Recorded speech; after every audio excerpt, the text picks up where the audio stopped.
Friends, welcome back to my channel. इस video में हम क्लास 6 की ज्योग्राफी का चैप्टर नंबर 6 लैंड फॉर्म्स के बारे में जो है उसको हम कंप्लीट करेंगे, थर्ड पार्ट को।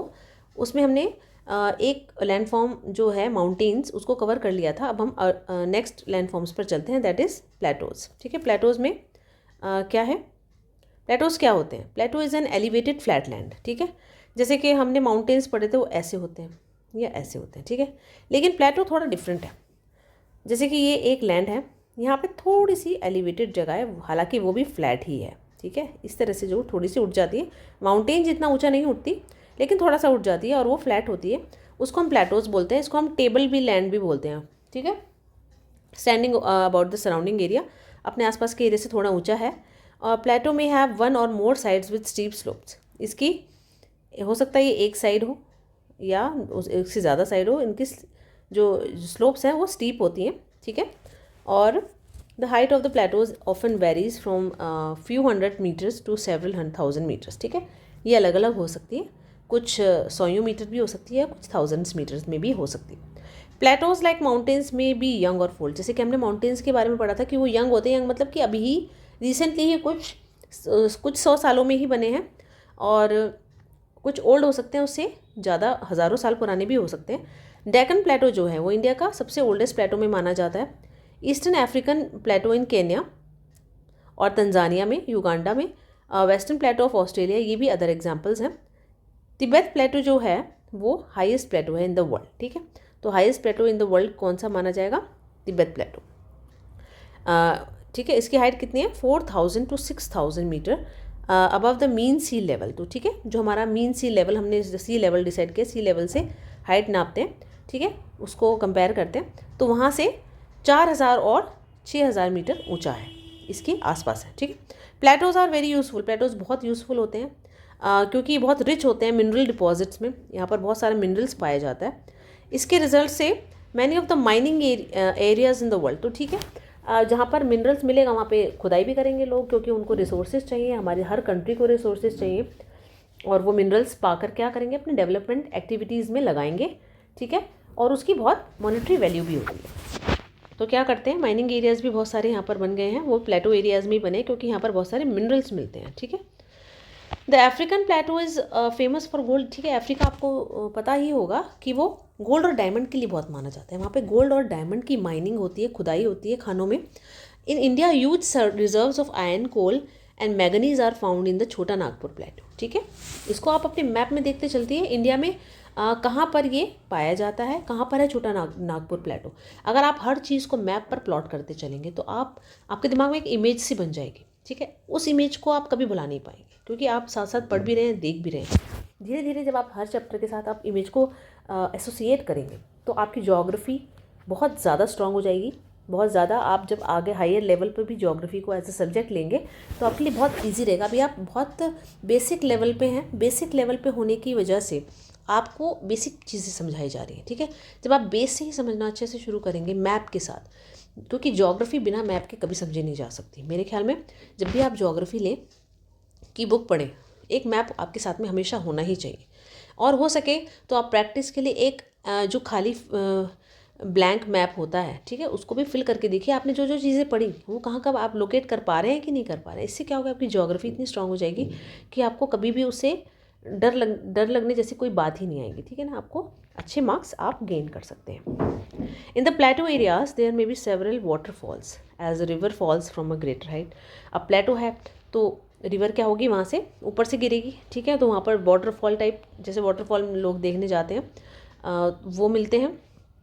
इंडिया में हुंद्रू falls in Chota Nagpur plateau on the river Subarnarekha and Jog falls in Karnataka are examples of such waterfalls. ठीक है, इस तरह के आप नाम को याद ही नहीं रखना, आपको मैप पे भी देखना है, जैसे कि मैं आपको बार बार बोल रही हूँ। The lava plateaus are rich in black soil. Lava plateaus जो होते हैं वो ब्लैक सॉइल में बहुत ज़्यादा रिच होते हैं और वो बहुत फर्टाइल होते हैं, और वो कल्टीवेशन के लिए बहुत उपयुक्त हैं। Many Plato's have scenic spots. कुछ प्लेटोज ऐसे हैं जहाँ पर लोग अच्छे व्यू देखने के लिए जाते हैं और बहुत अट्रैक्ट करते हैं टूरिस्ट को, तो टूरिज्म के प्लेसेस भी बन जाते हैं। अब एक हमारी मेन जिस पर हम रहते हैं मोस्टली लोग, उसको हम उस लैंड फॉर्म को देखते हैं वो है प्लेन्स। प्लेन्स क्या है? प्लेन्स के बारे में तो आप हम सब जानते हैं। प्लेन्स एक लार्ज स्ट्रेच है फ्लैट लैंड का, ठीक है, बहुत दूर दूर तक फैली हुई है। They are generally not more than 200 meters above mean sea level. इतनी ऊंची नहीं है वो, मीन सी लेवल सिर्फ 200 मीटर तक ही ऊपर होती है। कुछ प्लेन्स एक्सट्रीमली लेवल, कुछ इतने फ्लैट हैं, बहुत लेवल हैं, और कुछ स्लाइटली रोलिंग, कुछ थोड़े से रोलिंग है, कुछ अंड्यूलेटिंग है, ठीक है। Most of the plains are formed by rivers. कुछ ज़्यादातर प्लेन्स रिवर की एक्टिविटीज़ बने, जैसे रिवर यहाँ बही, ठीक है, बह कर गई, तो उसने यहाँ की जितनी भी टेढ़ी मेढ़ी जो जगह होगी उसे प्लेन कर दिया, ठीक है। जब आप किसी जगह पर ऐसे कुछ घिसते हैं, जैसे लकड़ी पर भी जैसे कारपेंटर घिसता है, तो अगर वो रग्ड भी होगी तो प्लेन हो जाएगी। तो रिवर की वजह से ही मोस्ट ऑफ द प्लेन्स बने हैं। और उनकी ट्रिब्यूटरी क्या होती है? जो उनकी सहायक नदी है, जो मेन नदी से निकलने वाली जो नदियाँ होती हैं, ठीक है, उनकी वजह से वो होती है ट्रिब्यूटरीज, उनकी वजह से ही मोस्टली हमारे प्लेन्स बने हैं, ठीक है। तो अब है most of the plains are formed by the rivers and the tributaries and the river flow down the slopes of the mountains and erode them. अब क्या करती है रिवर? जैसे जैसे बहती है, आपको पता है, एक जगह से कोई चीज़ एक्टिविटी बार बार होगी तो उस जगह को फ्लैट कर देगी, प्लेन कर देगी, इरोड कर देगी, वहाँ से जो भी चीज़ होगी, मिट्टी होगी, पत्थर होगा, उसे हटा देगी। तो वो क्या करती है? कैरी फॉरवर्ड करती है, इरोडेड मटेरियल को तोड़ती रहती है, उसको माउंटेन को जो भी चीज़ अपने साथ बहा कर ले जाती है, ठीक है। तो फिर वो ले जाकर कहाँ पे जाकर डिपॉजिट कर देती है? वो जिसमें स्टोन्स होते हैं, sand, silt along their courses, वो क्या करती है? अपने साथ बहा के ले जाती है और अपनी वैलीज़ में। It is from there these deposit, इसी डिपॉजिट की वजह से प्लेन्स बने हैं, ठीक है।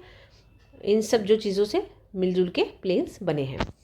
जनरली प्लेन्स बहुत फर्टाइल होते हैं। कंस्ट्रक्शन ऑफ ट्रांसपोर्ट नेटवर्क यहाँ पर ईजी है, क्योंकि फ्लैट सरफेस है, आपको पता है। इसलिए प्लेन्स को बहुत थिकली पॉपुलेटेड रीजन्स होते हैं यहाँ पर, यानी कि बहुत सारे लोग यहाँ पर रहते हैं, बहुत ज़्यादा मात्रा में लोग रहते हैं, क्योंकि उनके लिए बहुत अच्छी प्लेन जगह है। यहाँ पे रोड ट्रांसपोर्ट की सुविधा है, बहुत सारी सुविधाएं यहाँ पर इजीली हम इंफ्रास्ट्रक्चर बनाया जा सकता है।